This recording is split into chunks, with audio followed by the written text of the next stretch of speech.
My brother-in-law died suddenly, and now my sister and her kids have to sell their home.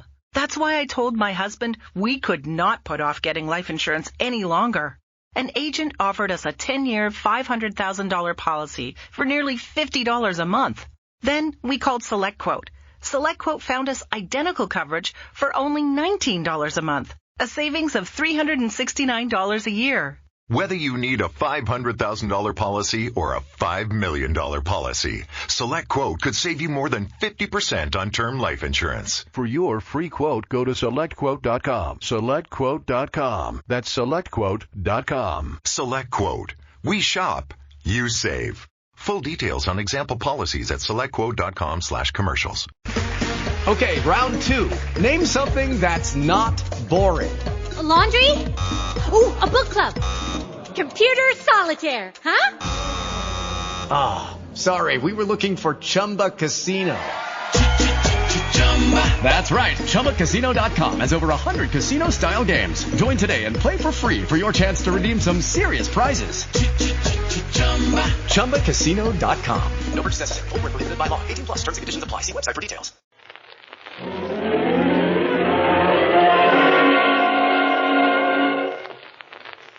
There he goes into that drugstore. He's stepping on the scales. Weight 239 pounds. Fortune, danger. Who is it? The Fat Man.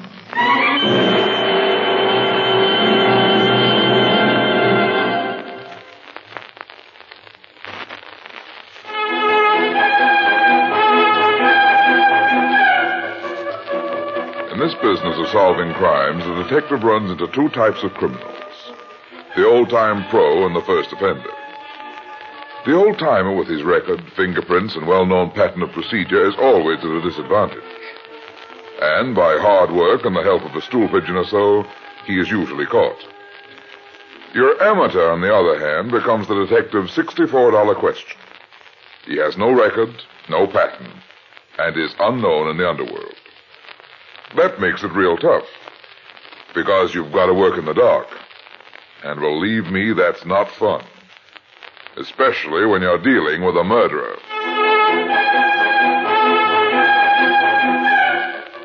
And now, here's the Fat Man in Murder Sends a Christmas Card. It must have been about 5:30 on a cold, snowy afternoon when I saw this girl come out of Kelly's pool hall on Carter Street. She wasn't exactly what you'd call beautiful, but she was nice-looking, slim, neatly dressed, and certainly not the type of girl who hangs out in pool halls. She stood on the sidewalk for a second, as if undecided where to go, and then started across the street. Maybe she didn't hear the car coming, or maybe she didn't care. The driver tried to stop, but the streets were slick. I took 4 running steps, and I dived. Oh. It was a good tackle, and the snow eased our fall and helped us slide clear just as the car skidded by. Oh, I didn't hear it. Didn't your mother ever tell you to look up and down before you cross the street?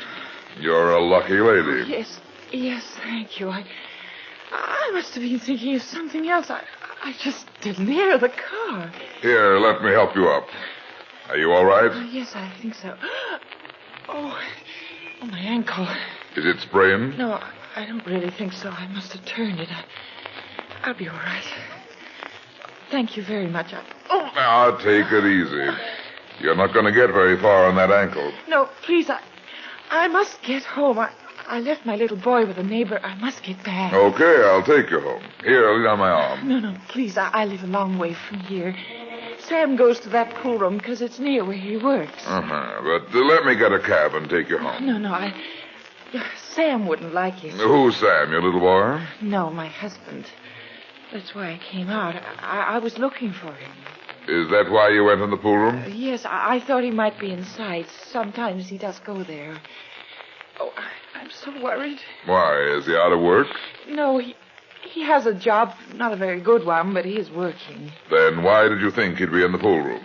Well, this is his day off, but... Oh, that isn't the reason that I... You're not making much sense. You didn't get that worried look just because your husband might be playing pool with the boys on his day off. Now, don't misunderstand, but I'm just trying to be helpful. I suppose I'm being silly, but I was worried. I was afraid... Afraid of what? No, it's nothing. I've no right to burden you with my trouble. Maybe talking will make it easier. Oh, you are very kind. My name's Myra Davis. Well, my husband's job doesn't pay much, just enough for us to get along on, and Sam gets discouraged. He feels he can give us the things that we need. That's always tough, but it's really nothing to worry so about. Well, that isn't why I'm so worried. This morning it all came to a head. Sam lost his temper. We had an argument, and he left. He said he was going out to get some money.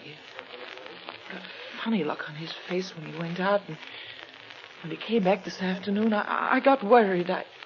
I was afraid. That he might get in trouble? Yes, I thought he might do something wrong. Oh, don't you see? Sure, I see. But while we're talking, I'm going to take you home. And who knows, maybe I can help Sam get a better job. Hey, taxi!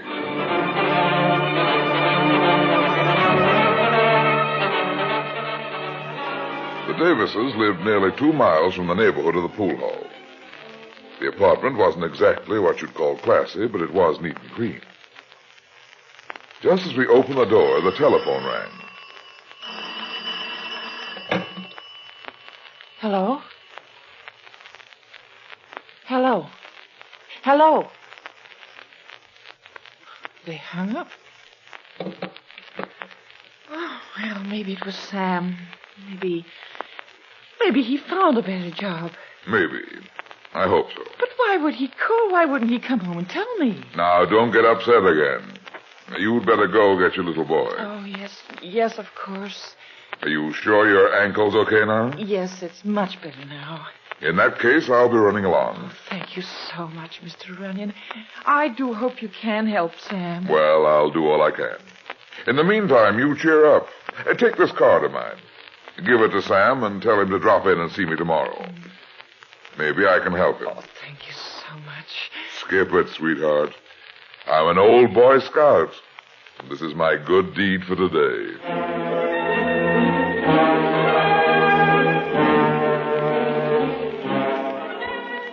There really wasn't any reason why I should have been worrying about this guy, Sam Davis, and his wife, Myra. He was probably a nice young fella, down in his luck and bitter. Maybe he was headed for trouble because of it, but, well, it wasn't any of my business. Besides, it was time for dinner, and I was hungry. It was cold and snowy outside, but I couldn't get them out of my mind. Maybe I was a sap, but I got a cab and rode all the way back to Kelly's bar and pool room. It was snowing harder than ever when I walked in.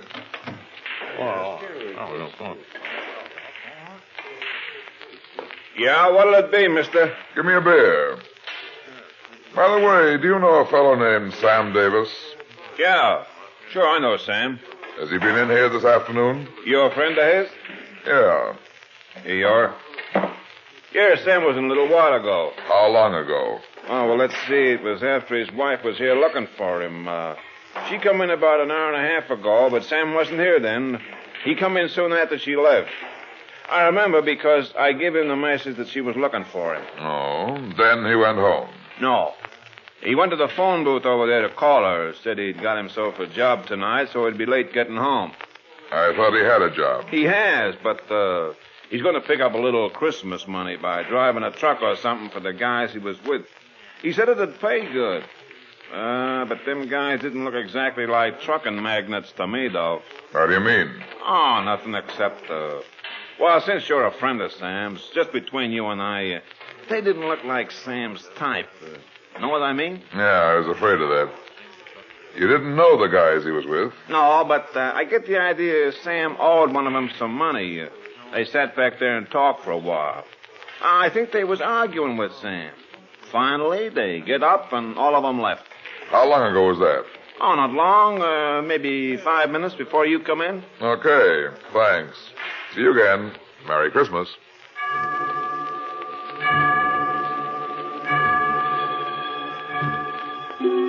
I left the pool room and walked east toward the subway 6 blocks away. It was getting colder. The street was one of those extra-wide warehouse-lined streets, dark, and deserted except for a small cigar store a few feet ahead of me. There was a telephone booth inside. I went in and dialed Davis's number. Hello? This is Brad Runyon, Mrs. Davis. Has Sam come home yet? Oh, no, he hasn't, Mr. Runyon. I do wish you would. Now, don't worry.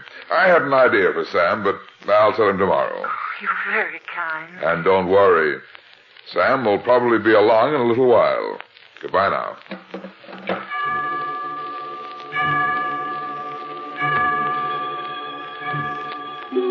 I went back out into the dark, snow-covered street and tried to forget about Sam Davis.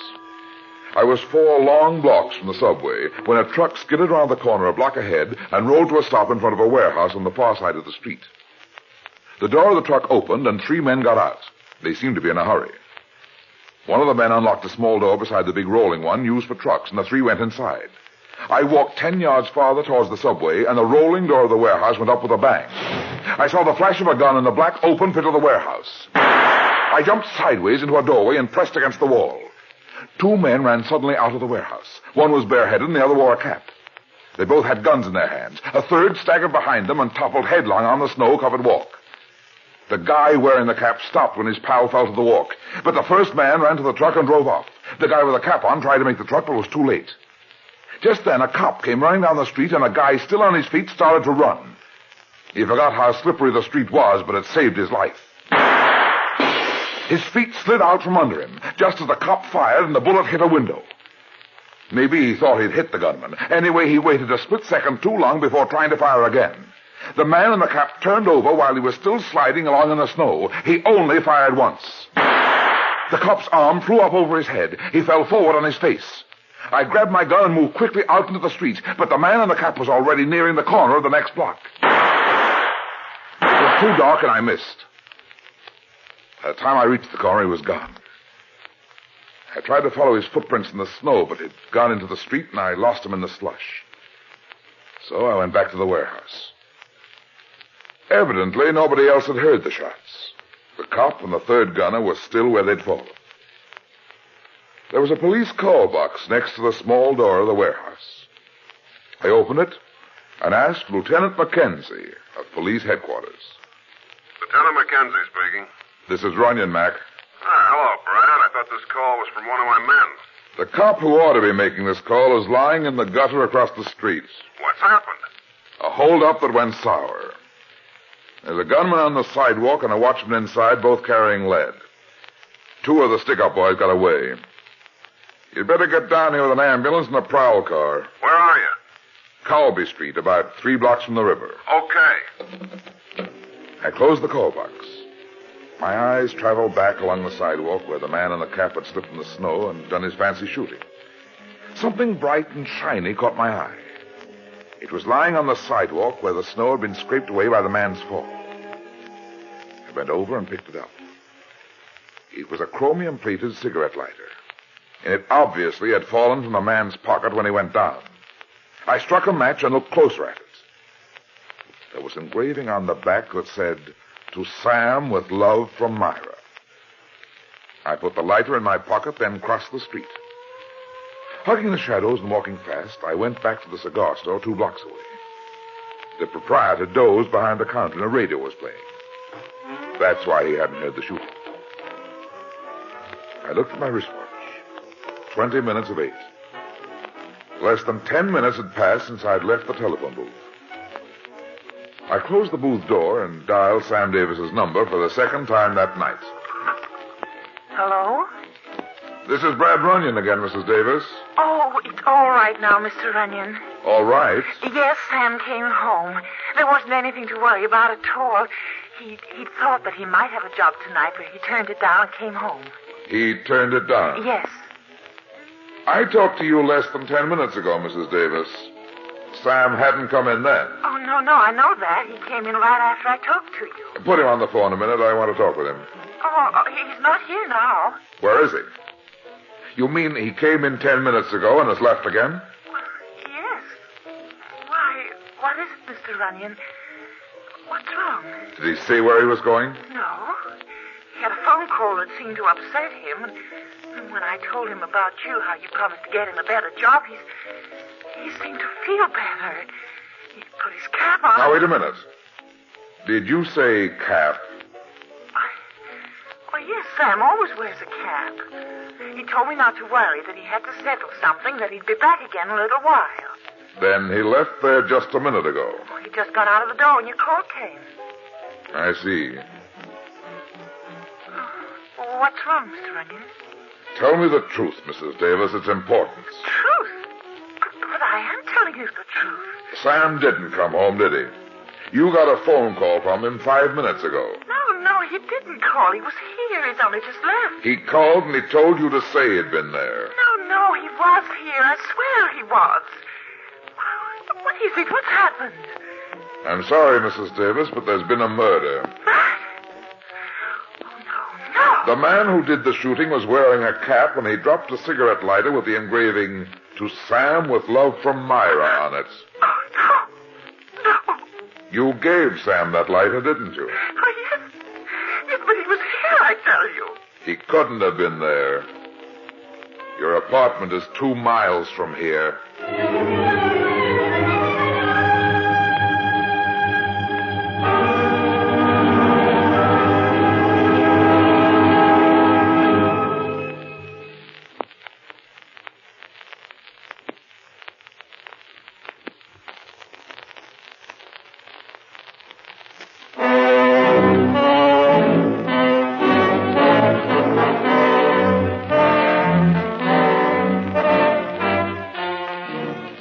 I stepped out of the cigar store. 2 prowl cars and an ambulance stood in front of the warehouse. 4 cops stood around in the glare of a searchlight. I should have gone up and joined them, but I didn't. Somehow I wasn't quite sure. There was the lighter, the man in the cap, Myra's scared, flustered voice. It should have added up, but somehow it didn't. Maybe it was because I didn't want it to. I headed back to Kelly's pool room. As I walked, I brought out Davis's lighter and looked at it. I realized I was holding more than just a lighter in my hand. I was holding a man's life and a woman's happiness. That's a lot to hold in your hands. I quit thinking about it and remembered that I was a licensed detective. As I entered Kelly's, the bartender glanced up and nodded. I took a seat where I could watch the door and also the game of pool. The clock above the bar said 8:15. The door to the street opened and a man wearing a cap came in. He was young, not more than 25 or 6. Slim, about 5'10", neatly dressed, and rather good-looking. He looked round the room as if he were searching for somebody. Then he reached in his pocket and took out a pack of cigarettes. From force of habit, his hand reached toward the pocket for a match or lighter, then stopped as if he remembered. I knew it was Sam Davis. He turned to the bartender and walked toward him. I took the lighter from my pocket and followed him across the floor. Got a match, Joe? Oh, hello, Sam. Sure. Here you are. Keep 'em. Thanks. Never mind the match, Sam. I'll light it for you. Huh? Here you are. Why, thanks. Where did you get that light? I thought you might be interested. Who are you? Never mind that. I want to talk to you. Talk to me? What about? Is there a room around here, Joe, where we can have a private talk? You're right back there beyond the tables. It's the boss's office, but he ain't in tonight. Nobody with any brains to be working tonight. I ain't got no brains. Come on, Sam. It ain't locked. Just go right in. Okay.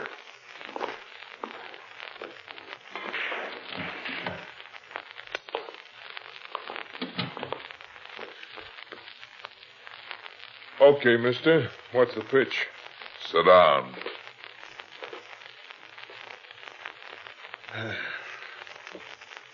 Who are you, and where did you get that lighter?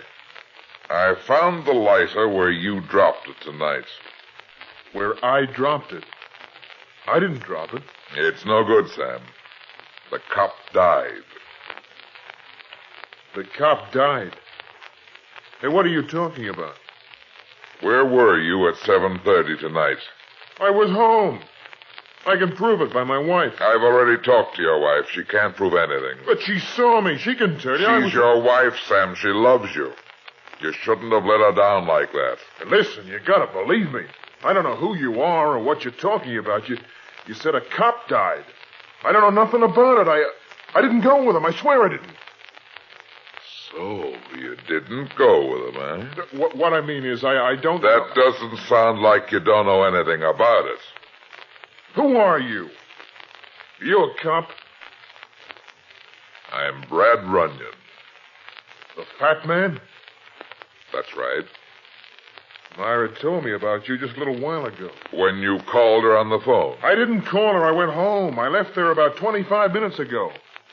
Why did you go out again so soon, then? I know it'll sound screwy. It all sounds screwy, but there was something I had to attend to, something I had to explain. Something like shooting a cop? No. I tell you, I didn't shoot anybody. Now, listen to me. You gotta believe me. You gotta tell me, that lighter of mine, where did it come from? I saw the stick up tonight. I was standing in a doorway across the street. The man who shot the cop was wearing a cap like yours. He was your size, and he dropped this lighter when he slipped in the snow. It wasn't me. I swear it wasn't, Runyon. I didn't even know... Keep talking. I'd like to believe you, Sam. I liked your wife. I heard about that kid of yours. Now, listen, Runyon, I don't know what your angle is in this or why you're interested, but it looks like I'm in a jam. A big jam. Now, look, I'll come clean with you if you'll help me. Keep talking. Well, the job I've got's no good, see. I don't make any dough. It's hardly enough to get along. Well, I watched the bills pile up, and Christmas was coming. Other guys give their wife and kids nice presents. I couldn't. I know all that. What happened tonight? Well, there were some guys. I met them a couple of days ago. Got in a pool game with them, one of them. I thought I'd win a little money, but instead I lost. I couldn't pay, so I gave this guy my lighter. You've got to do better than that, Sam. But it's the truth. That was 2 days ago. You said something about going with them tonight. I'm coming to that. Now, you got to believe this. This afternoon, I ran into them again. They said that they had a job I could do. What was the job? I was driving a truck for them. They offered me $100. That's a lot of money for driving a truck. Not for this kind of driving, and I needed the money. But I've never been in trouble, so I backed out. I went home instead. About 5 minutes after I got home, a call came from one of the guys. He told me to meet him here right away, so I left and came back. It's not so good, Sam. It's true, I tell you, all of it. You don't believe it, do you? Can you prove you went home, Sam? I mean by anybody else other than your wife. Why, no, I didn't see anybody. But I did go home, I swear it, Runyon. Hey, what are you going to do? Keep sitting down, Sam. This gun's loaded. Now, wait, Runyon. Who are you calling? Police? No, don't do it, please. Don't you see? Shut up. Get me Lieutenant Mackenzie. Tell him Brad Runyon is calling. Now, give me a break. I know it looks bad, but there must be some way I can prove I'm telling the truth. That's the way guys get railroaded, don't you see? All I can see, Sam, is that there's been a murder. Maybe you were railroaded. Hello, Mac? Never mind where I've been. I'm in Kelly's pool hall on the corner of Carter and Colby Street, and I think I've got something for you in connection with the killing of the cop tonight. I'll explain when you get here, so hurry. You're not going to railroad me, not if I... That was a mistake, Sam.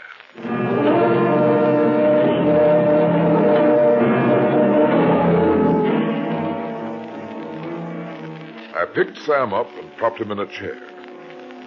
There was a slight cut on the side of his mouth where my fist had connected.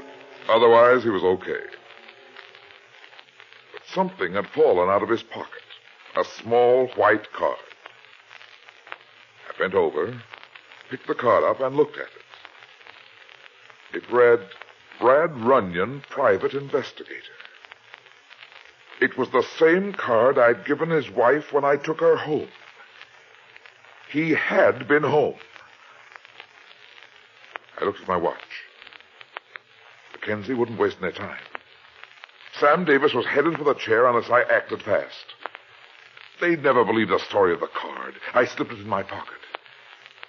There was a water cooler in the corner. I filled a paper cup and threw it in Sam's face. Come on, Sam. Come on, wake up. What happened? I hit you. Come on, get up. Oh, I told you the truth, Runyon. I swear it. Skip it. Now listen to me, Sam. We haven't got much time. Nobody's gonna railroad you. What do you mean? You just Let me talk. We've got to act fast. The cops will be here any minute. Yeah, but wait a second. I don't understand. I said, listen. If you love that wife and kid of yours, you'll do exactly what I tell you. Understand? Why did you... Never mind that. Now hit me. Hit you? That's what I said. Hit me as hard as you can right here on the jaw. Then open that window back there and wait for me to come to. And don't leave here. Whatever you do, stay. Now come on and hit me. But I don't get it. I'm not going... Listen, Sam, so help me. If you don't do what I tell you, I'll slug you again. Now hit me. Okay.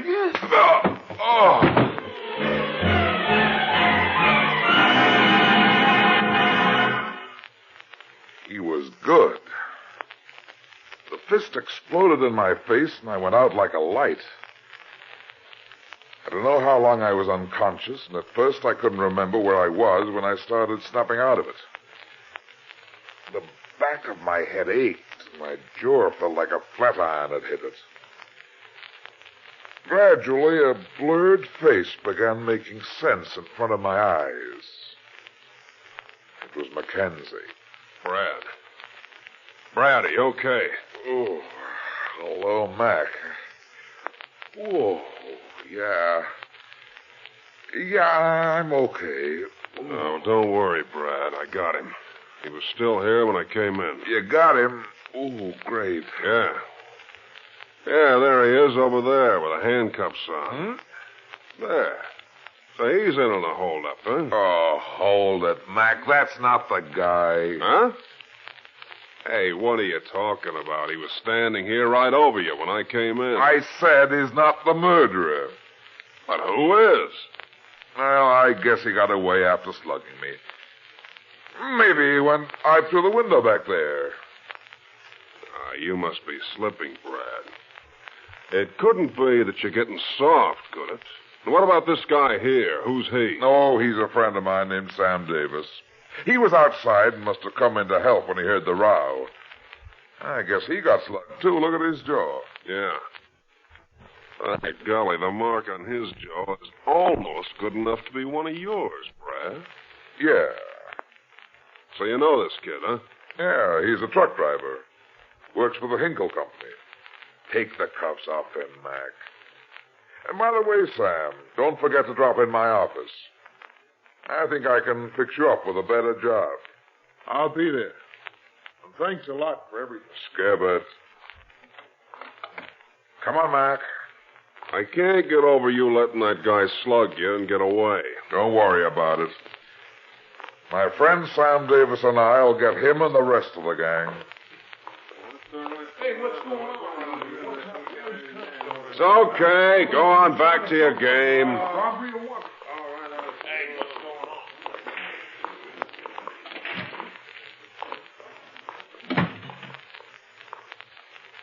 Well, it turned out to be a nice night after all, Mac. Yeah, it's pretty cold, but it stopped snowing. Well, I gotta get back to headquarters. I'll walk along with you. Hey, Brad, I don't get it. This is the first time in all the years I've known you that you ever let anybody clip you and get away with it. Somebody's gonna pay for it.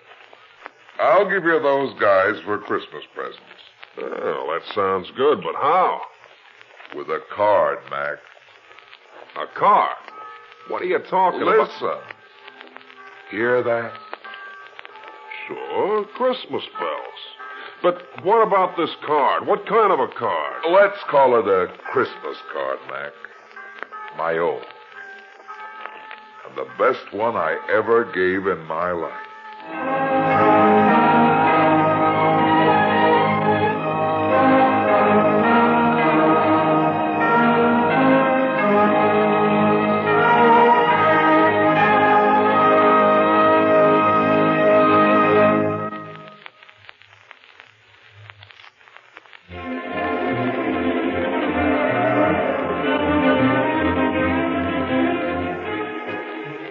That's that. It seems I spend my life getting into trouble and getting out of it. But at the same time, I generally manage to get some other people in and out of trouble, too. Be seeing you again. So long.